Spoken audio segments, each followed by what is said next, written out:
Thank you, Derek. Now, 24-year-old Sharon Carroll is battling cancer for the second time since her 21st birthday. Instead of letting it get her down, Sharon has been blogging about her whirlwind of treatments. Sharon joins us now to tell us more about those chemo cocktails and everything in between. It sounds so unfair to say that you're battling it for the second time round when you're still so young. Yeah. But I know you just kind of park that unfairness. Yeah, I kind of just get on with it. Do you know, there's nothing really... The way I look at it is you can't do anything about it. So, do you know, there's no point... I can't turn around to someone and say, actually, sorry, I don't feel like being sick, so can you take this back for a year or two? It's not an option. Yeah, it's not an option, so that's just it. You've just got to get on with it. Sharon, give us a little kind of history of your time with cancer, or cancer's time with you, when it all started and how you've been fighting it. Just bring us up to speed. So when I first got sick, it was back in 2012. I first got diagnosed 2 weeks after my 21st with stage 2, borderline stage 3 breast cancer. And at 21 years of age? Yeah, just after 2 weeks after my 21st, so it was crazy, yeah. So then with all my scans and everything, they opted then to do 8 rounds chemo and surgery. I had a double mastectomy and reconstruction, and then I had to go back for a second surgery because it was in my lymph nodes, so I had my lymph nodes removed then, and then I had 28 zaps of radium. So after that then... Zaps? You make it sound like it's nothing at all. It's 28 zaps. 28 zaps of radium. So after all that then I had scans and everything, and it was all perfect, so it was. And got the all clear, and then I went to Australia for a year in 2014. And had a ball. And had an amazing year. It was unbelievable, so it was. And then I just came home in August for a holiday, and I just said I'd apply for my second year visa at home. So came home and and that was grand, got the visa and everything. Then I was like, okay, right, get everything back in track now. And I had a little rash when I was out there, but I just thought it was mozzie bites, because you get bit by mozzies all the time, you don't really pass any heat in it, like. So, and it looked like just a normal rash, like. So I went to my doctor and I was like, you know, can you give me something for this rash? I said, where was the rash? It was just underneath here, so it was. Yeah. So, and it looked exactly just like mozzie bites, and I was like, can you give me something just to get rid of this, you know, before I go back to Oz? And he was like, he said, yeah, grand. And they said, yeah, it looks like some sort of kind of skin reaction to something. And I was like, yeah, grand, it didn't really pass any heat. And then a week later, it didn't clear up. So I went back then, so I did. And I was like, oh, can you give me something a little bit stronger? And he was like, you know, I'll just send you up to your professor to be sure. He said, they know exactly what they're dealing with. He said, just to be typical Irish, to be sure, you know, that it's okay. And I was like, all right, grand. In my own head, I was like, this is a pure nuisance now going up. Like, I was like, okay, I can run into Penny's and get a few bits and go home and finish packing my bag and everything. So went up anyway, and like my professor then, you'd always be having the bants with him, and he's great fun and everything, so he is. And, you know, we were talking about Oz for a few minutes and stuff. And then he was like, you know, I'll just do a biopsy to be 100%. And I was like, okay. I was like, God, this doesn't sound too good. But I was like, okay, yeah, grand. And I was like, well, I'm flying out now.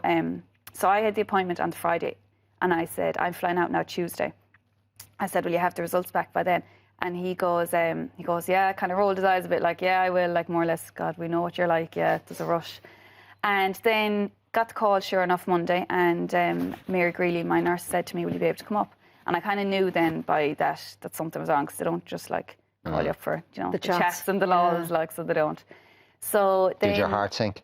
It did a little bit, yeah. I remember when, like, I was just lying in bed and I got the phone call, and I was just like, oh God. I was like, something's wrong. So I called my friend Viv, so I did, and I was like saying to her, I said, I'm not going to be getting on that plane tomorrow. And she goes, you will now, you're just, you know, you're just being negative now, you're thinking, you know, the worst, like. And I was like, no, I'm telling you, I won't be getting on it. And then I said to her, she goes to me, do you want me to come up with you? And I said, no, I'm grand. And I said, you know what? She said, sure, come up anyway, we'll go for dinner or something afterwards, like. So herself and her little Manny and Brendy came up with me, and we were kind of just sitting down then and everything, and then got called in. And then Professor came in a few minutes after me. But I kind of knew when I was walking in, he was a little bit off. And he'd usually he was standing at the desk, and he'd usually be, you know, big kind of like, oh, hi, how are you? And he was a little bit off with me, so he was. I could just sense it, like, I know it sounds mad, but you could just feel it, like, that there was something a bit weird. So I went into the room anyway, and he came in then after me, and he goes, I knew by his face then, like, he just had that kind of face on him, and he goes, I'm sorry to tell you, Sharon, your cancer's back. And I was like, oh, I knew it. I was like, I just knew it was back. And he goes, Joey kind of, and I knew by him that even he was devastated having to tell me, like, you know, I knew he was kind of like gutted, like, to be having to tell me. And then he was like, look, we're just going to have to send you for scans and see, you know, what kind of, where, if it's just there, if it's based in the one spot or what. And then I was like, okay, grand. And then I proceeded then to have scans, MRIs, CAT scans, bone scans, brain scans, everything. I think I've probably had scans now at this stage. costing the HSE, I'd say, a small fortune, so I am. And then all my scans came back. I had another appointment in Galway with McEnkee, my other professor, and my scans came back that it is in both my lungs, both my rib cages, the back of my skull, my chest bone, 3 vertebrae in my spine and my lower back. So I kind of just lit up like a little Christmas tree when they done all my scans. Yeah.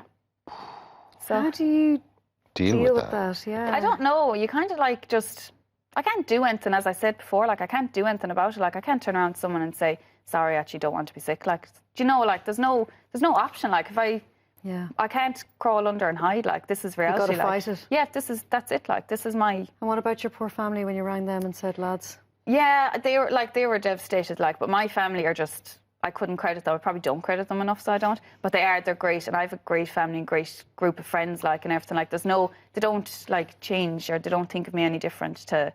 Do you know, like, I'm no different, like. Or... This is the thing that has struck people about you, is about your attitude and how you blogged about it. And I mean, it's being viewed worldwide, and it's quite extraordinary, the reaction. Yeah. But I mean, you say things like, I can't wait for the days back when my biggest problem is getting up for work. I know, yeah. And it's that sort of matter-of-factness, that innate kind of ordinary courage, which is actually extraordinary in the face of what you're dealing. And it is like, because I remember the first time when I got sick, I remember like saying to Viv, I used to work with her, so I remember being like, God, I just can't wait till I'm complaining about like getting up for work. Normal and like stuff. Having to get up in the morning and go in and like, and then I was like, it all came back to me. And the more than that, then I did kind of start to like complain again then kind of about work. You know, you automatically do. We're Irish. That's what we do. Like, so it is. You know. And then I was like, there was loads of days, like I was bedbound for days like this time around. And I was just like, God, I just can't wait till I'm giving out about going to work or giving out about going to college and, do you know, stuff like that. Like, what's happening now? Now I'm having chemo. So I have 3 more chemos left. So, so excited to be on the last few. I have another one now on Thursday, and then I'll have the following one the Friday, and then the Friday again. And after that, then I have scans then to see, about a week after that, I have my scans then to see if it's worked or if it's not worked or what we do. I'm in limbo kind of. We don't know until you get those results. Until I get the results, yeah. Like, so you don't have a prognosis then? No, kind of everyone like to say, like, and what are you going to, like, so what's going to happen after the chemo? Is it all going to be done? And I'm like, I don't know. Please God, it will be all done, but we don't know, like my cancer is that your stage is basically what stage your cancer is at, and your grade is how aggressive. Mine is both stage 4 and grade 4. Do you know, it's almost worst. Like, yeah, that's what I said as well. When they told me, I was like, oh, of course it is. I was like, you sure there isn't another grade there or something you're not telling me about? And they were like, no. And your one was like, I fell off back. She was like, so sympathetic. She was like, oh no, I'm really sorry, there's not. And I was like, oh no, it's okay, I know there's not. I was a bit like, it's all right, it's okay, I know there's not another grade.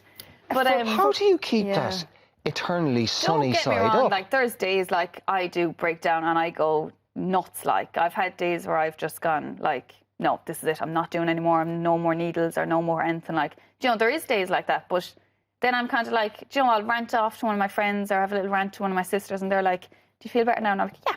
Or you'll do your blog. Yeah, exactly. Like I find that, like I rant in that and I vent, and I know people are probably looking at that going, oh God, but like that's what I find. Like I just get it out, and like it's amazing the amount of other young girls that I've had email me back and saying, oh God, thank God now, like that's exactly the way I feel. Or well, as somebody said recently, we have a tendency to whinge in this country. Yeah, and we do. We're Irish. On the other hand, you are the epitome of all that's good in that you're looking at it, and what you're saying to people is that it's live life, grab it now, make the most of it, because you don't know what the future is. Like I know I just do. I've always had that kind of live life to the full, and you know you're only here once. But especially now more so, I think people should just all take a second and like look at the people beside you. Or, you know, I know everyone just give out about kids and, you know, you have to get up now and get the kids ready for school and go to this. But to enjoy that moment, like it's not going to be there forever, so it isn't.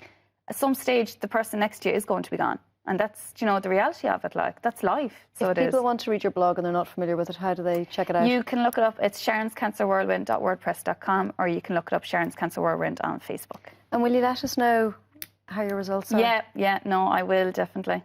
be an exciting day for the parish, so it will be. An exciting day for the parish. Yeah. I have to say, irrespective of everything else, you're a wonderful writer. I don't know about that. You're a great writer, great writer. Oh, thank you. Sharon, thank you. Thanks so much yourself. Thanks a million.